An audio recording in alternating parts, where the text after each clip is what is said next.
இன்னைக்கு பழைய பழனிசாமி மாதிரி நினைச்சிட்டு இருக்கிறீங்களா? தூத்துக்குடி துப்பாக்கி சூடு, நீட் தேர்வு, அனிதாவோட மரணம், சிஏக்கு ஆதரவு, இந்த மாதிரி எடப்பாடி தலைமையில இருந்த அதிமுக ஆட்சியில நடக்காத கொடுமைகளே கிடையாது.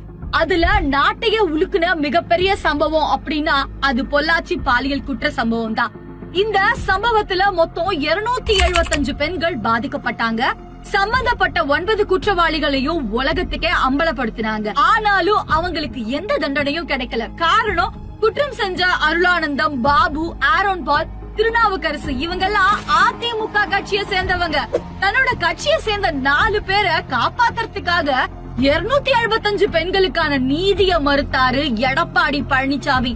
ஆனா குற்றம் செஞ்ச 9 பேரும் குற்றவாளிகள்னு நிரூபிக்கப்பட்டு அவங்களுக்கு சாகும் வரை ஆயுள் தண்டனையும் இப்ப கொடுக்கப்பட்டிருக்கு. எடப்பாடி ஆட்சியில் நடந்த ஒரு குற்றத்துக்கு அடுத்த ஆட்சியில தண்டனை வாங்கி கொடுக்கறது அதிமுகவுக்கும் எடப்பாடிக்கும் எவ்வளவு பெரிய அசிங்கம், அவமானம்னு அவருக்கு புரியுதா இல்லையான்னு தெரியல. ஆனா அடிச்சு சொல்லுவேன், எடப்பாடிக்கு அதெல்லாம் சுத்தமா உரைக்காது. பாஜக கூட வெக்கமே இல்லாம சேர்ந்துகிட்டு பல்ல காட்டுறாரு.